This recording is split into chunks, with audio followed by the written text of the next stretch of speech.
ನನ್ನ ಪುಸ್ತಕ ಮನೋವಿಜ್ಞಾನದ ಇತಿಹಾಸವನ್ನು ಕುರಿತಾಗಿ ಬರೆದಿರೋ ಒಂದು ಪುಸ್ತಕ ಇವತ್ತು ಬೆಳಕಿಗೆ ಬರ್ತಾ ಐತೆ. ಇದು ನಾನು ಕೊನೆ ಪುಸ್ತಕ ಅನ್ಕೊಂಬರದೆ. ನನಗೀಗಾಗಲೇ 92 ವರ್ಷ. ನನ್ನ ಕೈಲಿ ಬರೆಯೋಕ್ಕಾಗಲ್ಲಪ್ಪ ಅಂದ್ರೂ ಬಿಡದೆ ನನ್ನನ್ನು ನನ್ನ ಪ್ರಕಾಶಕರುಗಳು, ಇಲ್ಲ ಸಾರ್ ನೀವು ಬರೀಲೇಬೇಕು, ನೀವು 100 ವರ್ಷ ಆದರೂ ಬರೀತಾನೆ ಇರ್ತೀರಿ ಅಂತೇಳಿ ಇದನ್ನು ಬರೆಸಿದ್ದಾರೆ.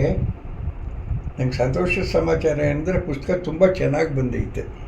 ಇದೊಂಥರ ವಿಶಿಷ್ಟವಾದ ಪುಸ್ತಕ. ನೀವು ಇಂಥ ಪುಸ್ತಕ ಇನ್ನೊಂದು ನೋಡಿರಲಿಕ್ಕಿಲ್ಲ. ದಯವಿಟ್ಟು ಓದಿ ನೋಡಿ. ಎಸ್ಪೆಷಲಿ ಈ ಮನೋವಿಜ್ಞಾನದ ವಿದ್ಯಾರ್ಥಿಗಳು, ಬೆಂಗಳೂರಿನಲ್ಲಿ ಸಾವಿರಾರು ಜನ ಸ್ಟೂಡೆಂಟ್ಸ್ ಇದ್ದಾರೆ. ಅವ್ರಿಗೆ ನನ್ನ ಅಡ್ವೈಸ್ ಏನು ಅಂದರೆ ಈ ಪುಸ್ತಕ ತೆಗೆದು ನೋಡ್ರಿ, ನಿಮಗೊಂದು ಐಡಿಯಾ ಬರ್ತೈತೆ. ಮನೋವಿಜ್ಞಾನನ ಯಾರ್ಯಾರು ಮನೋವಿಜ್ಞಾನದ ಬೆಳವಣಿಗೆಗೆ ಕಾರಣಭೂತರಾದರು ಅನ್ನೋದರ ಒಂದು ಸಂಕ್ಷಿಪ್ತ ವಿವರಣೆ. ಯಾರಿಗೂ ಬೋರ್ ಹೊಡಿದೇ ಇರುವಂಗೆ ಅವ್ರನ್ನ ಕುರಿತು ಕೇವಲ 1 ಪೇಜ್ ಇರೋವಂಥ ಮ್ಯಾಟರ್ ಬಂದೈತೆ. ನಮ್ಮ ಪ್ರಕಾಶಕ ಕೃಷ್ಣ ಮಾಡಿಸಿದ್ದಾರೆ. ತುಂಬ ಚೆನ್ನಾಗಿ ಬಂದೈತೆ. ನಾನು ಬರೆದಿದ್ದೀನಿ ಅನ್ನೋದಕ್ಕಾಗಿ ಹೇಳ್ತಾ ಇಲ್ಲ. ಪುಸ್ತಕ ಚೆನ್ನಾಗಿ ಪ್ರಿಂಟ್ ಆಗೈತೆ.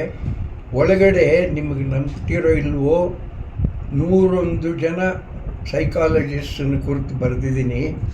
ಅವ್ರನ್ನ ಕುರಿತು 101 ಫೋಟೋಗಳಿದ್ದಾವೆ. ಆ ಫೋಟೋಗಳೆಲ್ಲ ತುಂಬ ಚೆನ್ನಾಗಿ ಬಂದಿರೋದು ನನಗೆ ಸಂತೋಷದ ಸಮಾಚಾರ.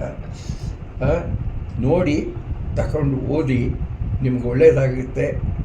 ಮನೋವಿಜ್ಞಾನದ ಒಂದು ಅಭಿಪ್ರಾಯ, ನಿಮ್ಮ ಚಿತ್ರ ನಿಮ್ಗೆ ಬರಬೇಕಾದ್ರೆ ಈ ಪುಸ್ತಕ ಸಹಾಯವಾಗುತ್ತೆ ಅಂತ. Thank you very much.